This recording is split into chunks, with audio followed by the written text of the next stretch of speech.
Assalamualaikum warahmatullahi wabarakatuh. Gaza, Ketua SMK Gelam Bata, rakan-rakan SLT dan rakan-rakan sekalian. Okey, kita nak membicarakan tentang tajuk PIL hari ini.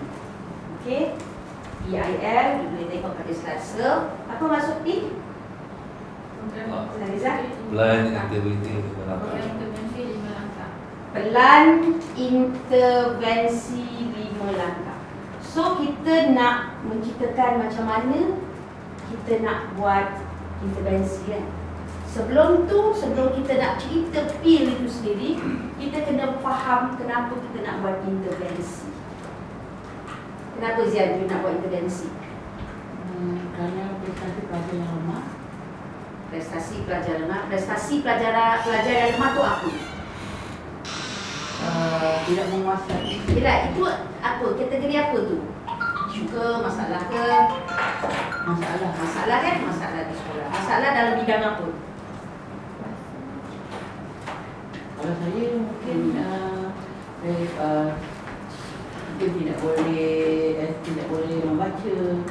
Mungkin penguasaan satu bahagian itu tidak dikuasai dengan baik. So, intervensi ni kita buat bila kita ada isu atau masalah. Oh, kita buat intervensi. Kita tidak akan buat sesuatu. Intervensi kalau saja-saja je. Intervensi dia cipta untuk menyelesaikan masalah kita. Kenapa? Maka ini dicipta kerana dia ada satu masalah. Kalau saya tulis pakai pen, orang tak nampak. Kenapa kena ada yang temporary? Kerana nanti susah nak buat. So, masa terciptalah apa saja intervensi. First, mesti ada isu dan masalah. Apa isu dan masalah kita? Biasa kita bagikannya kepada 4. Iaitu isu akademik, isu pokok, isu HAM, isu apa lagi? Isu pengurusan lah. Ini semua sekali ada dalam 9 bidang SKK SM sekolah ataupun Standard Kompetensi Keketuaan Sekolah. Dalam sekolah ni dia ada 9 bidang yang kita uruskan. Apa saja? Dia cerita pasal lampu, dia cerita pasal kipas, dia cerita pasal budak, dia cerita pasal guru. Dia termasuk dalam 9 bidang sistem rujuk Boleh rujuk dalam mana-mana apa itu bidang 9 bidang standard kompetensi kepengetuaan sekolah Malaysia. Okey, 9 itu 3 yang paling penting. Kenapa? Dia adalah bisnes utama di sekolah. Dan 6 lain di bawah pengurusan seperti organisasi, fizikal, kemudian keuangan, pejabat, hubungan luar dan sumber manusia. Itu 6 yang lain. 3 ni yang paling penting. Baik. Apa KPI dia? Kenapa jadi isu? Sebab KPI akademik dan pokok yang tak tercapai. Maka jadilah isu. Kat mana kita boleh tengok bahawa KPI kita tercapai ke tidak? Kat mana kita boleh tengok? You gunakan apa? Rancangan strategi. You nak jangkakan dia capai ke tidak? Kat mana you boleh tengok? Katakan ada Salisa pegang apa? Teknik bokeh. Okey, teknik bokeh. You nak sasarkan teknik bokeh katakanlah kelulusan 90%. Apa dia punya TOV? Kenapa you sasarkan 90%? You nak tengok TOV you kat mana? TOV adalah based on markah pelajar akhir tahun. Pelajar akhir tahun. Dan kemudian kita set dan kita punya ETR. ETR based on kalau SPM. Kalau P3. Okey, good. Data itu you capai tak capai SPM tu kat mana dapat? Di sekolah atau di mana-mana dokumen? Di mana? Zian, di mana? Account tu alat, bukan? Kat mana tertera di sekolah ni dokumen-dokumen? Asal dia.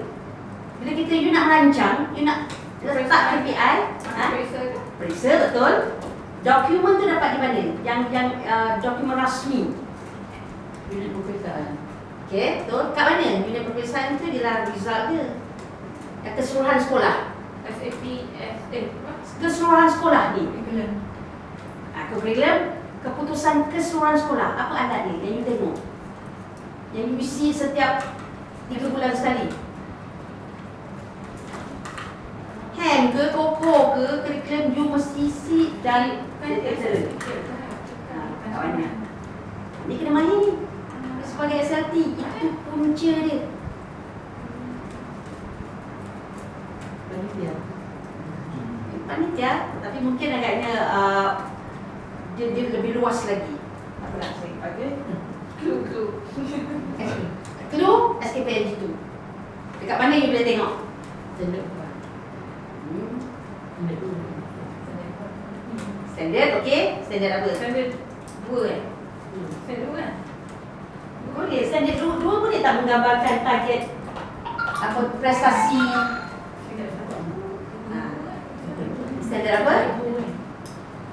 Standard apa? Okey, kejadian murid. Kejadian murid standard apa?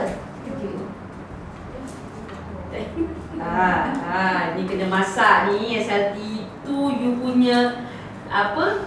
Perut nasi kita. Standard 5 lah. Kemenjadian murid. Dah. Standard 5 you buat apa saja daripada standard 1 kepimpinan, standard 2 pengurusan, standard 3 akademi, co-curriculum HAM, standard 4 PGP, segala-gala 4 standard ini hasilnya di mana? Standard 5. 5.1 untuk apa? Sebelum saya nak pergi pil ni, kena makan pil ni dulu. Apa dia? Standard 5.1 untuk semak SKPMG. SKPMG tu standard 5, semak.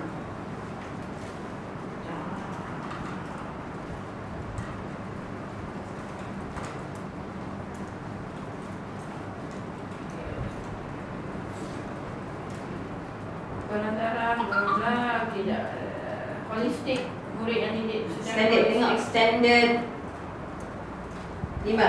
Cakap pada macam ni aspek kriteria ialah tak nampak. Standard 5 point. Kemenjadian murid dalam akademik 5.1. 5.2 kemenjadian murid dalam co-curriculum. Yes. 5.3 kemenjadian sasiah murid. Okey lah. Sampai 5.3 saja. Sali saya tengok di mana, bagi kat rakan-rakan. Dapat? Ada? Ada tak? Ni. Ni terus. Ni kan? Akademik. Oh, ni. Akademik. Okey. Sudah dapat? Ni. Ini rujukan utama you all.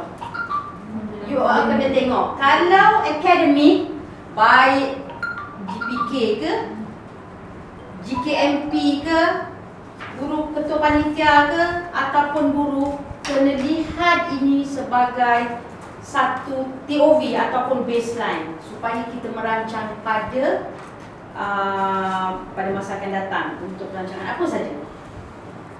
5.1 untuk akademik, 5.11 untuk apa? Cuba tengok. Untuk mencapai matlamat tahun. Yes. Kan?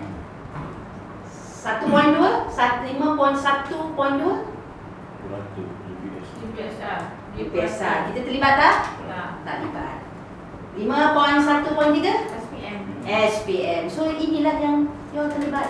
Bila dia kata SPM, ini adalah final kemenjadian murid. Standard 5 tu adalah kemenjadian murid. So dalam akademik 5.1.3 GPS SPM, katakanlah GPS kita 5.0 tahun 2009. 5.0. Dia ada tulis itu di bawah NKRA NKRA dia yang menentukan kat mana data apa semua kita dapat daripada pemeriksaan. Dan dia akan masukkan dalam kita punya SKPMG tu akhir standard 5. Katalah 2009 you punya 5.1.3 tu SPM 5.0. Jadi tahun 2020 you target berapa? Lebih baik daripada tu. Let's say 4.8. Dia ada jurang berapa? 0.2. Kita kena bedah siasat 0.2 ni apa mata pelajaran yang kita nak tingkatkan. Sebelum itu, kenapa kita dapat 5.0 ini? Jadi, bedah siasat 0.2 dan barulah you tahu apa mata pelajaran yang menyebabkan tak capai. Dulu kononnya 2019 kita target kepada katalah 4.8 tapi tak capai. Apa kelemahan-kelemahan kita? Ini saya cerita akademik ni. Apa kelemahan kita? Okey, kita bedah siasat. Okey, kita kata bahasa Melayu okey. Sejarah okey tak? Lambat tak? Tak berapa. Tak berapa itu saya suka terjemah jawapan tu. Tak berapa tu lah yang kita kena berubah. Tak berapa tu dia tak profesional. So kita judgement. So kita kena deep dive lagi. Tak berapa tu kenapa? Masa itulah kita kenal pasti isu. Tengok dalam bil, baru kita nak buat intervensi, nak mengisi 0.2 ringgit. Itu tapi itu Ustaz Amirul akademik yang datang sekolah. Dia cakap yang kalau SMT Kelamatan ni, yang sebenarnya subjek kira yang menarik semua poin grade kuarter tu adalah subjek tasawuf. Apa ni? Subjek tasawuf. Apa subjek tasawuf ni di pencapaian grade kuarter ni 8. Jadi dia akan tarik semua subjek lain. Apa calon? Ha? Tasawuf apa? Tahun lepas, tahun ni ada 30. Tahun ni berapa? 34 dah. 34 orang. Tahun ni. Semua student calon SPM berapa? 243. 34 daripada 243 berapa persen? Tengok. Kalau you kata, ini you punya analisis ini penyebab kepada mata pelajaran SPM turun. 34 calon daripada 243.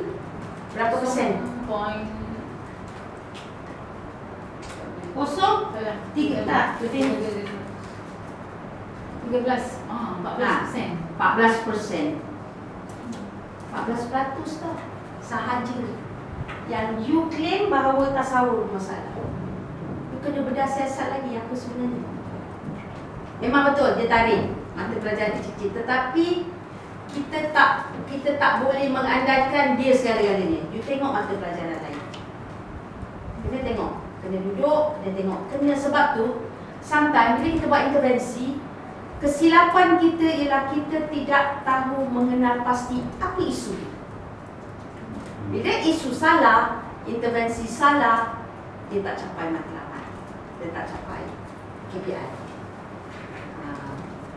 Mungkin pandangan daripada pegawai kata tasawuf, tapi you yang mesti kenal pasti apa isu. Sejarah okey? Sejarah tahun lepas peratusnya naik sikit. Cuma kualiti Berapa calon yang mengambil sejarah? tahun ni 6. Tahun lepas lah dah kelar. Semua kan? Means 100%. Satu orang, dan 100% tu satu orang membawa berapa peratus? Satu orang. Sebab semua sekali membawa weightage kepada keputusan sekolah. Tapi tasawuf, seorang ni dalam 14 orang yang menyebabkan memang 8 betul. Dia akan buat intervensi di peringkat tasawuf lah. Tapi kalau hanya tasawuf saja yang buat intervensi, dia pun naik meningkat. Tapi mata pelajaran yang membawa weightage yang besar macam bahasa Melayu, sejarah, lagi mata pelajaran elektif yang lain, you kena tengok. Sebab saya bimbang nanti bila you melihat isu itu dalam perspektif yang berbeza, dia tidak akan memberikan impak yang tinggi kepada peningkatan prestasi. Boleh Okey. Baru jelas. So sekarang ni kita balik semula kepada isu masalah. Kita balik pada standard 5 tadi.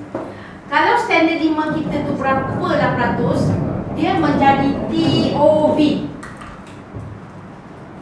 TOV atau menjadi baseline. Baseline ini adalah apa, maklumat asas untuk kita take off, untuk kita pergi jauh. Jadi ia hanya boleh dilihat dalam standard 5. 5.3 untuk skor minat. Baik, kita pergi kepada 5.2. Standard 5 point berapa? Tadi dah sebut. Kejadian kurikulum. Kemenjadian. Sebab kita nak buat keseluruhan ni, saya tak nak lihat akademik saja. Okey, 5.2 kemenjadian murid dalam bidang co-curriculum. Cuba baca 2.1. 521 tu apa? Kelab Persatuan. Kelab Persatuan. GPS Kelab Persatuan. Kemudian GPS Badan Uniform. Badan Uniform. GPS 2.4 permainan. 3 saja. 5.3. 5.24 3 tak? Oh 3 je Pak.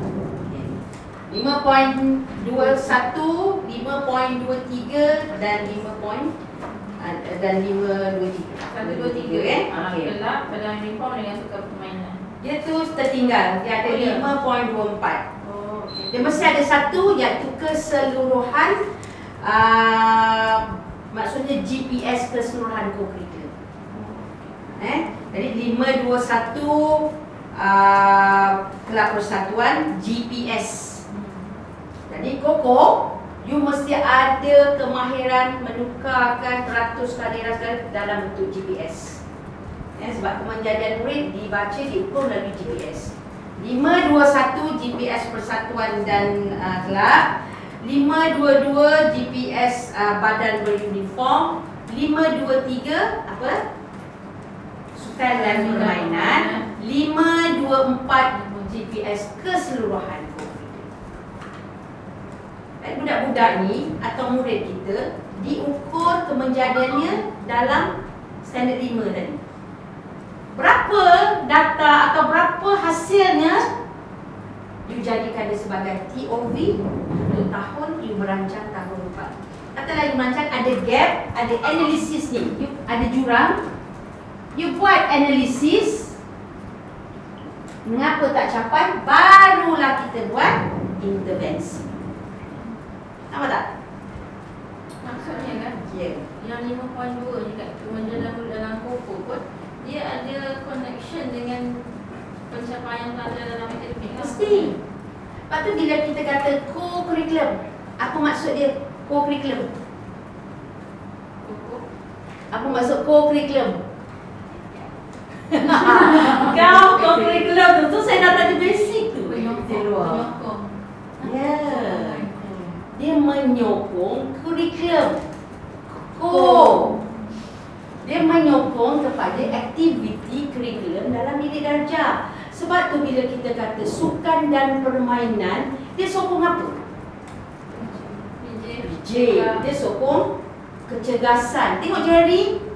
Jasmani, emosi, rohani, intelek. Jasmani tu kena kuat, kena sehat. Sebab tu dia masukkan dalam sukan dan permainan. Kenapa? Dia ada implikasi kepada pembelajaran dalam bilik darjah. Kalau kita tengok persatuan, persatuan mata pelajaran, dia mesti ada kaitan dengan kurikulum. Seringnya yang berlaku, you nampak dia sebagai satu dunia yang berbeza. Tak boleh, dia mesti connecting the dots. Koko dengan kurikulum, dia mesti saling melengkapi. Katalah Persatuan Bahasa Melayu kan, ada aktiviti apa? Apa yang menyebabkan kelemahan dalam bahasa Melayu? Murid tak boleh menulis, contoh sekali Maka aktiviti Persatuan Bahasa Melayu membanyakkan aktiviti menulis. Kalau dia macam rasa tak boleh bercakap, banyakkan aktiviti kehadapan bercakap. Buat bahasa Inggeris kan, ada masalah dalam bahasa Inggeris lah maksud saya kan. masalah keberanian. Budak-budak ni dalam bila